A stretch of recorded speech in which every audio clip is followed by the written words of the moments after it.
Mister Mehra की जिंदगी बहुत खुशहाल थी। सरकारी नौकरी से रिटायर होकर दिल्ली के पोश एरिया में खुद का डुप्लेक्स घर था। बेटी शादी होकर मुंबई में सेटल थी। वहां पर उसके पति का टेक्सटाइल का बहुत बड़ा शोरूम था। वहीं बेटा रुड़की से आईटी इंजीनियरिंग करके यूएसए में सेटल था। अक्सर समय निकालकर बेटा और बेटी दोनों उनसे मिलने आ जाया करते थे और फिर फोन पर भी बातें होती थी। मिस्टर मेहरा और उसकी वाइफ सुबह शाम पार्क में घूमने जाते थे। बाकी जो समय बचता उसमें अपनी सोशल एक्टिविटी में बिजी हो जाते।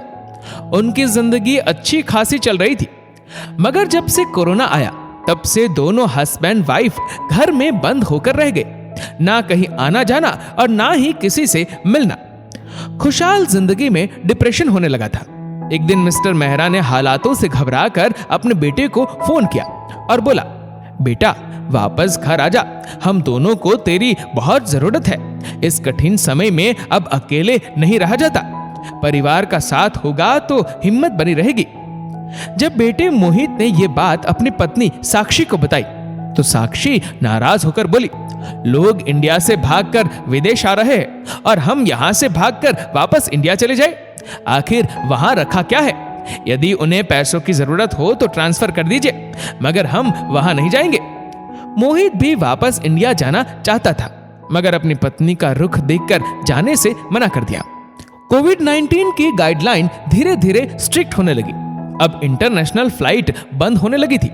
तभी मेहरा जी की वाइफ की डिप्रेशन के कारण मृत्यु हो गई। मोहित के पास उसके चाचा का फोन आया, बेटा कैसे भी हो तुरंत इंडिया आजा, भाई साहब को तेरी जरूरत है। मगर ऐसे कठिन समय में भी साक्षी नहीं मानी और बोली, यदि इस समय हम इंडिया चले गए तो वापस यूएसए आना मुश्किल हो जाएगा। वैसे भी आपको मम्मी जी के अंतिम दर्शन नहीं होंगे, तो फिर वहां जाकर क्या फायदा, बाद में कभी चलेंगे। मोहित पत्नी की बातें सुनकर उदास हो गया, मगर फिर उसे लगा सच ही तो कह रही है। जब मां के अंतिम दर्शन ही नहीं कर पाऊंगा तो ऐसे समय में यहां से जाकर क्या करूंगा। एक दिन अचानक मिस्टर मेहरा दिन में परेशान होने लगे और उनकी तबीयत कुछ ठीक नहीं लग रही थी। उन्होंने अपने बेटे को कॉल किया। इंडिया के दिन के समय यूएसए में रात हो गई थी। रात में ससुर जी का फोन आता देखकर साक्षी नाराज होकर बोली, खुद तो रिटायर है मगर उन्हें दूसरे के चैन सुकून की परवाह नहीं है। ऐसी क्या आफत आ रही थी कि समय भी नहीं देखा और फोन लगा दिया। मिस्टर मेहरा ने साक्षी की सारी बातें सुन ली और बिना कुछ कहे फोन काट दिया। मोहित को साक्षी का बर्ताव जरा भी पसंद नहीं आ रहा था, मगर अपने माता पिता के संस्कारों के कारण वह अपनी पत्नी से ऊंची आवाज में बात नहीं कर पाता था। उस दिन के बाद से मिस्टर मेहरा ने सोच लिया कि वे अब कभी मोहित को फोन नहीं लगाएंगे। मोहित ने भी सोचा, कल ऑफिस जाने के बाद पापा से बात कर लूंगा, मगर ऑफिस जाकर देखा तो वहां पर कोरोना के कारण ऑफिस में स्टाफ कम किया जा रहा था। उसमें मोहित का भी नाम था। मोहित को नौकरी से तो नहीं निकाला जा रहा था, बल्कि उसका ट्रांसफर दिल्ली कर दिया गया था। दिल्ली का नाम सुनकर मोहित को तो मानो मनचाही मुराद मिल गई थी। ऊपर से खुद को दुखी दिखाता हुआ घर पर इंडिया आने की तैयारी कर रहा था। साक्षी तो इंडिया जाना ही नहीं चाहती थी, मगर हालात के आगे मजबूर थी। मोहित ने सोचा, अब पापा को फोन नहीं लगाऊंगा, सीधे दिल्ली जाकर ही सरप्राइज दूंगा। इसी आपाधापी में 8-10 दिन निकल गए। दिल्ली पहुंचकर मोहित बहुत खुश था। अपने घर पहुंचकर देखा तो घर पर ताला डाला था। उसे लगा पापा कहीं घूमने गए होंगे। पास में रहने वाले अपने चाचा के पास गया तो उसे देखकर चाचा जोरों से रोने लगे।